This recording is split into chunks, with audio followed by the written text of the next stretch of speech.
So some more thoughts on slaves, natural slaves, unnatural slaves, doulos, etc. I actually have a hot take. I wonder if the word doulos, D-O-U-L-O-S, is actually centered around the word dolor, pain, maybe? I mean, apparently in ancient Greek etymologies, it actually means more like bondage, being tied up. Like, you know, they talk about the golden handcuffs. I'll have a new notion. I call it the silicon handcuffs. It's like, y'all work at the Facebook, Google, Amazon Primes, whatevs, and you're making $750,000 a year, yet you got a mortgage, your kids in private school, or you're just solo, you got dead. You still D-O-U-L-O-S. I'm sorry, that's true. Yeah, you don't want to be a slave to tech money, right? And yeah, it's not good. I think I mean, to become rich, wealthy, independent, it's via negativa, no debt. Am I the only millennial I know who has zero debt and has mucho dinero in the bank account and investments? Maybe. Shout out to Cindy, because yeah, like with money and financial literacy, it's all like it's all training, philosophy, and education. And just even superficially being here in LA, one thing I've learned is everyone's like in crazy debt because everyone like maxing out their credit cards and buying stupid shit, right?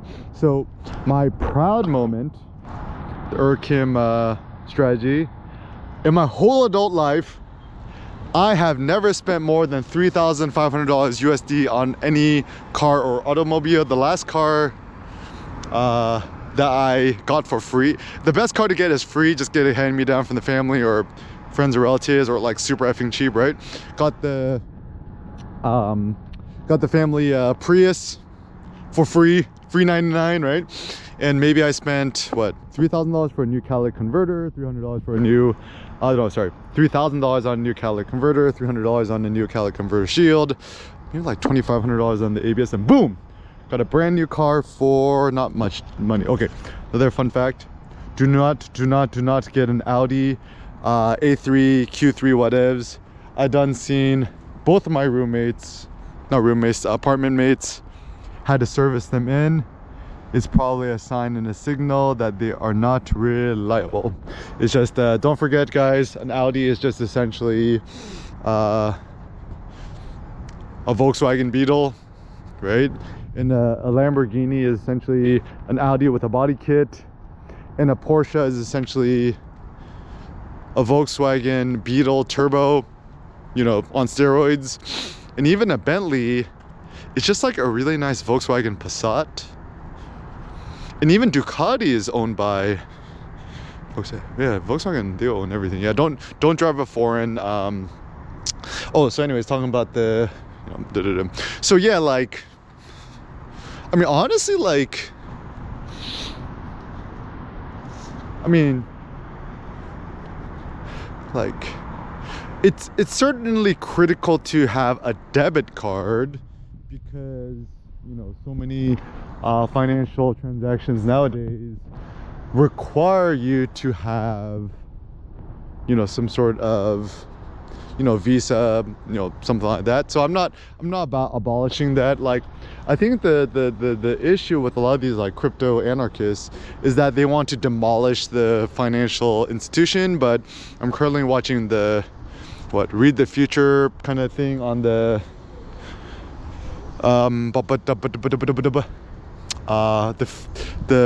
watching the future from chain.link, and Cindy has this notion of quote grafting, right? Like, you know, you're grafting a tree to put it. So Chainlink is kind of like a graft to existing financial institutions, and essentially making the whole system better, insofar much as you want to create more like cross-chain liquidities, and you just want to make things a little bit more trustworthy, transparent, and tamper-proof. Even this new trend of the quote tokenization of assets, there's like 100 trillion, a quadrillion worth of assets in the world, which is property, right? But truth be told, it's all within some sort of abstracted layer in which like, so even for example, like your checking account, your savings account, you know, whatever banking institution you use, right? You know, the money is in your bank account, your savings, whatever. It's just ones and zeros. It's just like binary code inside some sort of machine, right? And so it's like, can I just like go to the bank and be like, yo, just give me my $1 million in my savings account just in cash? Like, would they do it? Maybe not. Probably not. And so I think the best way to think about the bank is it's essentially like a custodian for your money. I mean, I like banks because like I would have extreme anxiety just having $1 million worth of $100 bills like in my sock drawer at home. It's probably not a good idea. And even though people critique the banks, blah blah, right? Like if somebody accidentally hacked my account, and then like I'd be very, very happy that, you know, JP Morgan Chase or, you know, whoever would be able to help me recover that money or fight fraud and stuff like that. So even though credit cards, debit cards, a lot of things are bad, the ability to fight fraud is a good one. Okay, so another fun fact. Why don't somebody trade in the Rivian truck at the Toyota dealership is probably a signal that it's not a good car. Yeah, so yeah, the first rule is never spend more than $3,500 on a car. Even the previous car I got, what, 2002 Super Outback 5-speed, 200,000 miles, got for $800. It was listed for $1,000. I said, oh, can you go any lower? She said 900. Said, yeah, but I got a kid. Okay, $800. Like boom, right? And so my strategy is like very simple. It's better to buy a car for $800 and then put $2,000 to fix it up, and then you have a super bulletproof car, rather than, you know, like the typical thing when people's like, oh, you know, it's like unreliable to do, right? So yeah, I want to start my own Prius dealership.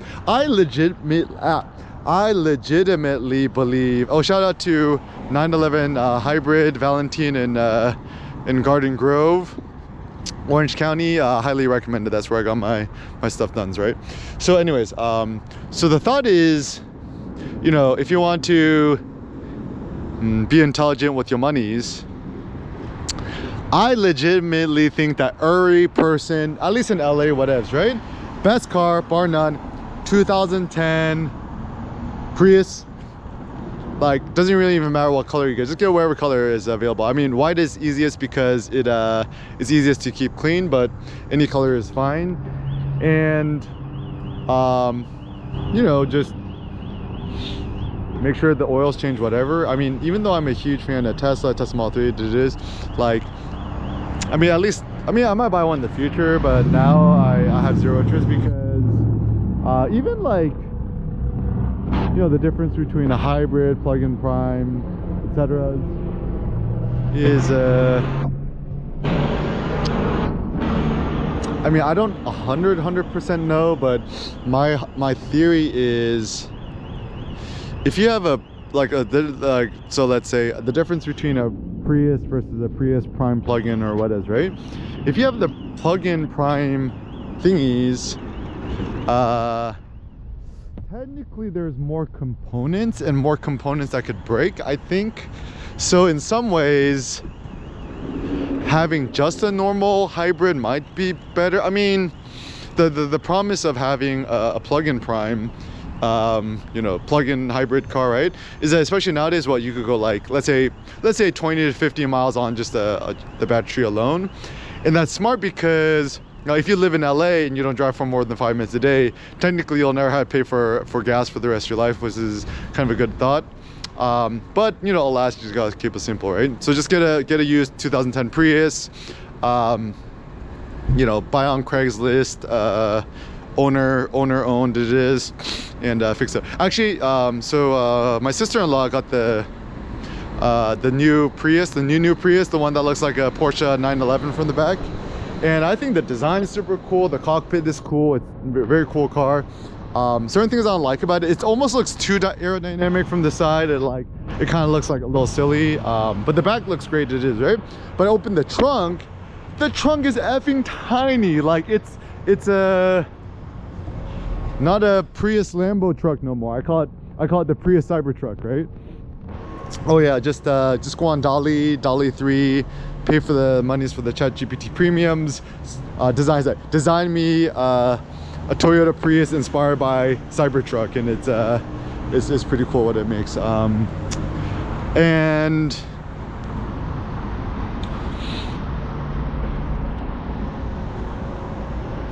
the 2010 Prius is amazing because the trunk is so effing huge. You can fit so much stuff in there, but then the new Prius, they're trying to make it more aerodynamic and cool looking. You just got less storage. Yeah, not good. And also the good thing about when did Selena Gomez become a little bit more chubs? And actually both for men and women, right? If you want to lean up, get super ripped and cut, lower your body fat percent, super easy. 100% carnivore diet. Just drink tap water, filtered water, and black coffee. You got the Eric Kim Omakase coffee, 100% fine Robustas. And yeah, just it's like super simple. Like you want to get cut, ripped, whatever. It's like stop drinking alcohol. This includes red wine. Just quit, right? Just like pretend like you Muslim, right? And then if somebody try to pressure you, be like, oh yo, have a drink, bro. You know, have a beer. I'm like, and then be like, I don't drink. It's against my religion. Done story, right? Or if somebody like, oh, have some birthday cake or have a cupcake or something like that, it's like, it's against my religion. It's like, I think that's like the funny troll way to just kind of get yourself out of unsavory situations, right? And yeah, I think, yeah, it's a kind of a funny strategy. Wow, look at these Culver steps. Thank you, Mr. Michael Hackman and the whole Culver City team.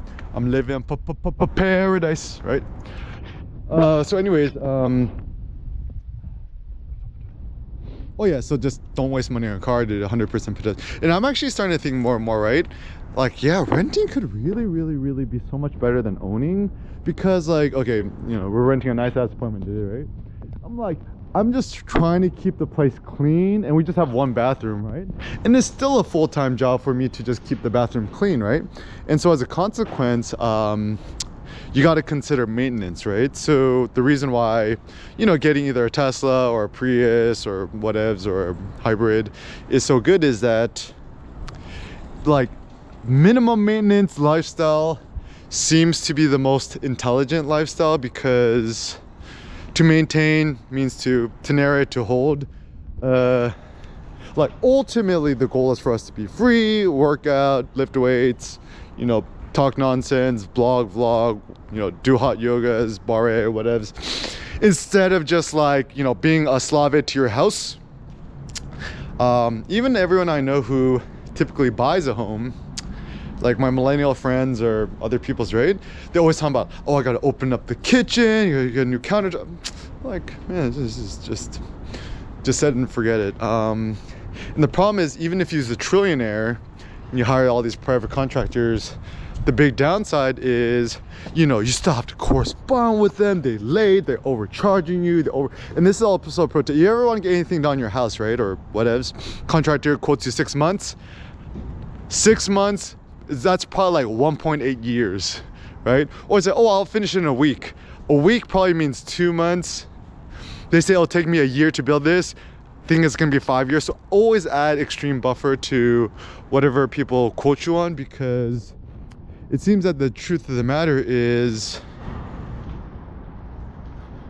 yeah, people always underestimate how long things are gonna take. Oh, because you're going to Culver Steps, there's a key card, but nope, it's a free public bathroom, right? So some more thoughts on being a indentured servant.